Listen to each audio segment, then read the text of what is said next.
Hi, I'm Drew Laban, and this is my presentation on Mime.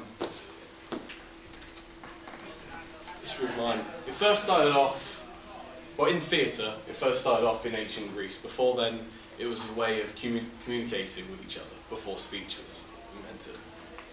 Yeah, so it began in the theatre of Dionysus in Athens. Performers would usually wear masks and perform outdoors to audiences of more than 10,000 people. A form of mime known as hypothesis involved actors focusing more on the development of their character than the storyline, which led to how actions were over-exaggerated and stuff. A single performer would usually play several different people in their performance.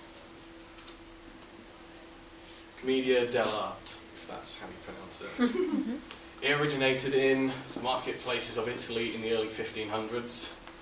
Performers would usually perform it on the streets, and they'd wear masks, as you can see up there. They would have exaggerated facial features to draw attention to themselves and to emphasize their movements.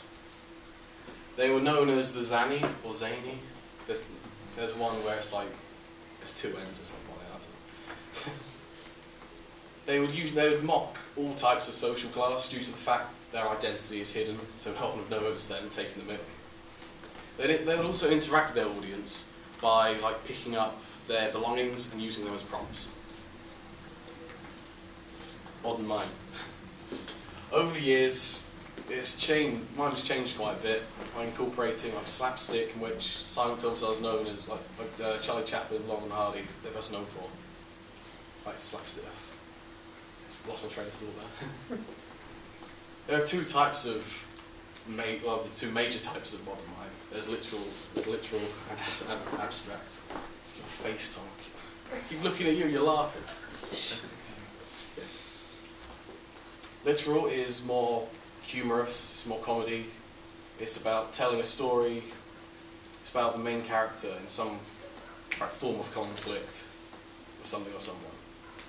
But unlike literal mime, abstract doesn't usually have a storyline. Instead, the actors use their body and facial expressions to evoke thoughts and feelings about a serious topic.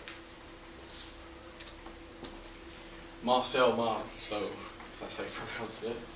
He was a French mime artist and actor. He was considered the master of modern mime. He referred to it as the art of silence.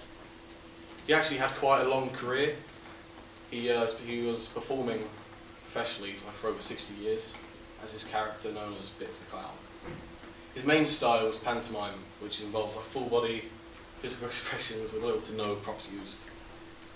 It involves if there are no props in it, he uses imaginary ones, such as pulling a rope or acting as if he's trapped inside a glass box. Jacques Lecoq. He was a French actor as well, a mime artist and an acting instructor. He opened up an acting school based around mime, physical theatre and movement. His style of teaching was actually bring out creativity of the performers he taught.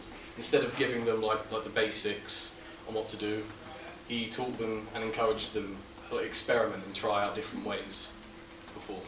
He also used masks. As you can see there, he started off with a neutral one, just blank expression, to emphasise. It was kind of like the Zany, to emphasise the physical movements.